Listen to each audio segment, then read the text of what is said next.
फिल्मों में दिखाई हर बात सही नहीं होती। आमतौर पर फिल्मों में घर से भागने के कई पहलुओं को दर्शाया जाता है, लेकिन इसकी जटिलताओं को प्रस्तुत नहीं किया जाता। घर से भागने के बाद घर की याद आने, भागने पर पछतावा होने और यहाँ तक कि रोटी, कपड़ा और मकान जैसी समस्याओं से जुड़े संघर्ष को फिल्मों से गायब कर दिया जाता है।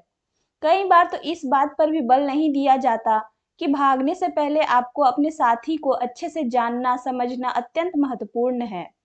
उम्र भी मायने रखती है। कभी कभी जोश में आकर दो प्रेमी घर से भागकर शादी करने का फैसला कर लेते हैं, लेकिन आपको यह बात नहीं भूलनी चाहिए कि भागकर शादी करने का यह मतलब नहीं है कि आप सभी नियम कानूनों को ताक पर रख दे। भारत में बाल विवाह निषेध अधिनियम के अंतर्गत 18 वर्ष से कम उम्र की लड़की को विवाह करने की इजाजत नहीं है और 21 वर्ष से पहले लड़का भी शादी नहीं कर सकता है। इसीलिए आप माँ बाप और सामाजिक दबाव से तो बच सकते हैं, लेकिन देश के कानून के हिसाब से उम्र में पहले शादी नहीं कर सकते हैं। Civil court marriage. घर से भागकर शादी करने वाले जोड़े अक्सर अलग धर्म, जाति और क्षेत्र से होते हैं। ऐसी परिस्थितियों में पारंपरिक समारोहों में शादी करने की बजाय सिविल कोर्ट में शादी करना उनके लिए आसान रहता है। लेकिन कोर्ट में शादी करने के लिए 3 गवाहों की जरूरत पड़ती है, जो शादी के घोषणा पत्र पर हस्ताक्षर करते हैं। इसलिए पहले से ही इसकी तैयारी करके रखें।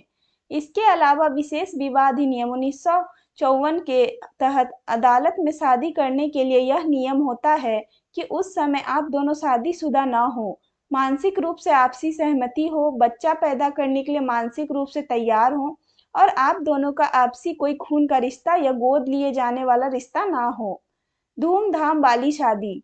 बहुत से लोग अदालत में शादी करने के साथ ही पारंपरिक तरीके से धूमधाम से शादी करना चाहते हैं, लेकिन आपको मेहमानों, रीति रिवाजों और शादी के समारोह आदि के खर्च का भी अंदाजा लगा लेना चाहिए। घर से भागने वालों को माँ बाप की ओर से कोई सहायता नहीं मिलती, इसलिए उन्हें पारंपरिक तरीके से शादी करने से पहले होने वाले खर्चों पर भी ध्यान देना चाहिए। शादी के बाद। यह सच है कि जब दो लोग एक दूसरे से सच्चा प्यार करते हैं तो उन्हें दुनिया की कोई खास परवाह नहीं होती, लेकिन देखा जाए तो एक तरह से दुनिया वालों की भी जरूरत पड़ती है। शादी के बाद जीवन में दोस्तों और शुभचिंतकों की भी जरूरत होती है। अगर आपके परिवार ने साथ छोड़ दिया है तो आखिर कौन साथ देगा। इसके बाद तो किसी दोस्त पड़ोस के अंकल आंटी सहकर्मी का भी सहारा रहता है, तो आपके भरोसे को तोड़े बिना साथ देता है।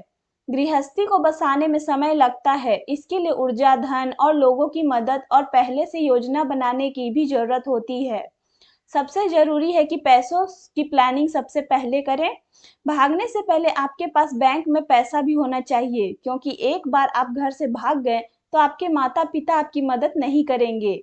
इसलिए भागकर शादी करने से पहले इन सभी बातों का ध्यान रखें। आई होप कि आपको ये चीज़ समझ में आ गई होगी कि घर से भागने से पहले क्या-क्या हमें कर लेना चाहिए। इसलिए अपना सोच समझकर निर्णय लेना चाहिए ज़िंदगी में। इसी तरह के टॉपिक सुनने के लिए मेरे चैनल को सब्सक्राइब ज़रूर कर लें। धन्यवाद।